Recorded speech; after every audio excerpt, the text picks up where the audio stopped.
Hello, xin chào các bạn đã quay trở lại với review 5 phút. Ở cuối tập trước, Sở Phong đã thành công tiến vào Tu La Quỷ Tháp và trở thành nhân vật truyền kỳ được công hội giới linh sư vô cùng coi trọng.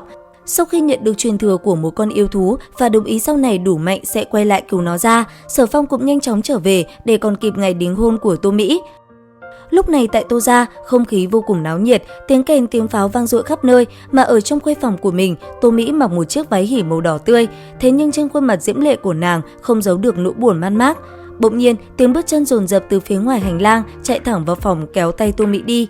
Người này không ai khác chính là Tô Nhu, tỷ tỷ của nàng.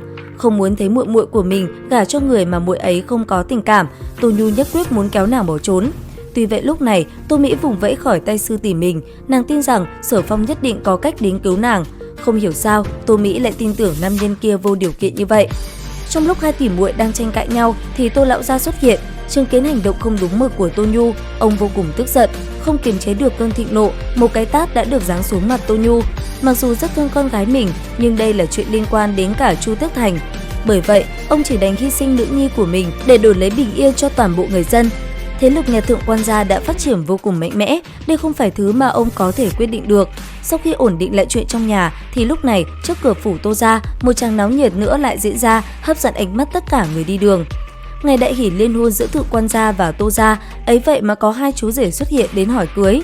Chứng kiến cảnh này, Tô lão gia cau mày hỏi: "Thượng Quan Thiên, Thượng Quan Nhai, các ngươi như này là có ý gì?" Phía đối diện, vẻ mặt đắc ý của Thượng Quan Thiên lên tiếng: "Không giấu gì ngài, ta từ lâu đã ngưỡng mộ tài sắc của Tô Nhu, chi bằng hôm nay đẹp ngày, song hỷ lâm môn, ngài gả luôn nữ nhi cho ta nhất định đối xử tốt với cô ấy." Tô Ngân tức giận quát: "Thượng quan gia các người, đừng có mà quá đáng, tưởng Tô gia ta dễ ăn hiếp hay sao?" Thế nhưng nghe vậy, hai vị công tử nhà Thượng Quan không có gì là sợ hãi, đi đến trước mặt Tô Ngân, bọn họ dùng thái độ như sẵn sàng giao chiến bất cứ lúc nào. Tuy nhiên, chuyện náo nhiệt hôm nay vẫn chưa dừng lại ở đây. Một đội đón dâu nữa lại xuất hiện trước cửa phủ nhà Tô gia, tự xưng là người của Khôi Bảo tiên sinh đến đón Tô Mỹ về làm vợ. Trong đoàn người kinh hô không ngừng, mọi người đều bị một câu nói của người nọ làm bùng nổ. Thượng Quan Nhai nghe vậy quát lên: "Dám có gan đến địa bàn Thượng Quan gia ta quấy rối, các ngươi thực sự là chán sống. Người đâu, mau đem đoàn người này bắt lại cho ta." Nhưng mà đối phương còn không đợi nhân mã Thượng Quan gia tới gần, chỉ thấy vị dẫn đầu kia tay áo vung lên, một đạo nguyên lực mạnh mẽ từ trên trời giáng xuống, hóa thành mấy đạo lưỡi dao vô hình, đem đám người Thượng Quan gia xử ngay tại chỗ. Cường đại khí tức như cơn lốc vô hình bốn phương tám hướng cuộn tới, tất cả mọi người ở đây có thể cảm thụ được. Đột nhiên, một đạo thanh âm già nua vang lên: "Ta thật ra cũng muốn nhìn thử, Khôi Bảo tiên sinh đến tột cùng là người thế nào." Lời vừa dứt, một đạo cuồng phong đảo qua, một vị độc nhãn lão giả xuất hiện ở tại trước người Thượng Quan Thiên cùng Thượng Quan Nhai, là Thượng Quan Nhạc, gia chủ Thượng Quan gia.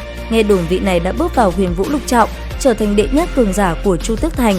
Nhìn thấy lão gia hỏa này, sắc mặt Tô Ngân vô cùng khó coi. Ông biết nếu thật sự xung đột, ông thật sự đánh không lại lão giả này. Khoảnh khắc Thượng Quan Nhạc động thủ, tiếng nổ vang chói tai khiến rất nhiều người không thể chịu nổi. Thế nhưng khi xung đột tiêu tán, khí tức rút đi, mọi người lại kinh ngạc phát hiện một tầng kết giới bao quanh đội nhân mã kỳ lạ kia. Trong khi tất cả mọi người thất kinh thì một thân ảnh mặc áo choàng đen bước ra, thấy người này xuất hiện, ai đó kinh hô lên: "Là Khôi Bảo giới linh sư." Lời này vừa nói, dường như một trái bom có thể khiến cho phương thiên địa này cũng không an bình, trên mặt hiện lên thần sắc vừa kính lại vừa sợ. Khi Sở Phong khoác giới linh Khôi Bảo đi ra thì Thượng Quan Nhạc lúc trước khí thế còn cường ngạnh, cũng nhất trầm giọng nói: "Vị tiên sinh này, ngài đến tột cùng là ai? Chẳng biết giữa chúng ta có cái hiểu lầm gì không?" Quả thật, một vị Khôi Bảo giới linh sư, ngay cả nhất đẳng tông môn cũng đều phải tôn sùng là thượng tân, thật đúng là không phải Thượng Quan gia hắn có thể trêu chọc.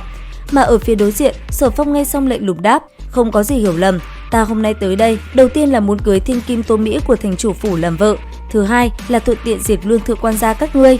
Đến đây thì cũng hết tập 10 Tu La Võ Thần. Xin chào và hẹn gặp lại các bạn ở những video tiếp theo.